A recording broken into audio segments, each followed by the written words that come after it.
चाय वाले भूत। भाग एक। अजीबोगरीब दुकान।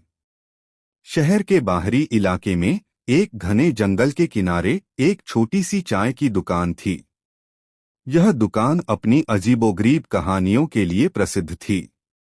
कहा जाता था कि इस दुकान का मालिक कोई साधारण आदमी नहीं बल्कि एक भूत था। दुकान का नाम था अंधेरी रात की चाय। यह नाम ही दुकान के रहस्यमय माहौल का संकेत देता था। दुकान हमेशा धुंधली रोशनी से जगमगाती रहती थी।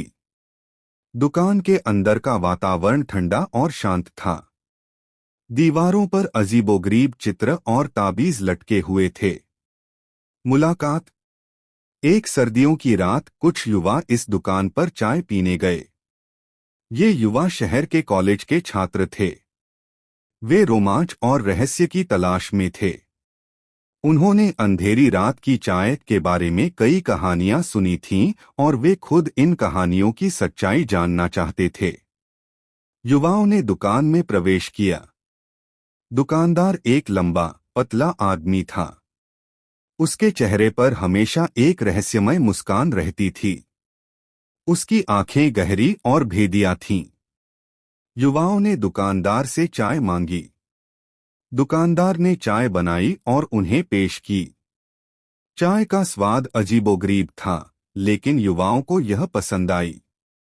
जैसे ही युवा चाय पी रहे थे, उन्हें अजीबोगरीब अनुभव होने लगे।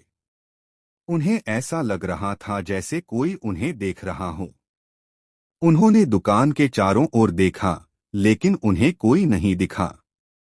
रहस्य। युवाओं ने दुकानदार से पूछा कि क्या यहाँ कोई भूत रहता है। दुकानदार ने मुस्कुराते हुए कहा, हाँ, मैं एक भूत हूँ। युवा स्तब्ध रह गए। उन्हें विश्वास नहीं हो रहा था कि वे एक भूत से बात कर रहे हैं। भूत ने युवाओं को अपनी कहानी सुनाई। उसने बताया कि वह एक सैनिक था और युद्ध में मारा गया था। उसकी मृत्यु के बाद उसकी आत्मा इस चाय की दुकान में फंस गई थी। भूत ने बताया कि वह इस दुकान में चाय बेचकर अपनी ऊर्जा बनाए रखता है। उसने कहा कि अगर वह चाय नहीं बेचेगा तो उसकी आत्मा हमेशा के लिए इस दुकान में फंस जाएगी। सहायता। युवाओं ने भूत की मदद करने का फैसला किया। उन्होंने सोचा कि वे भूत को मुक्ति दिलाने का कोई रास्ता ढूंढ सकते हैं। युवाओं ने पुस्तकालय में जाकर भूतों के बारे में जानकारी प्राप्त की। उन्हें एक पुराने ग्रंथ में एक मंत्र मिला जो भूतों को मुक्ति दिला सकता था।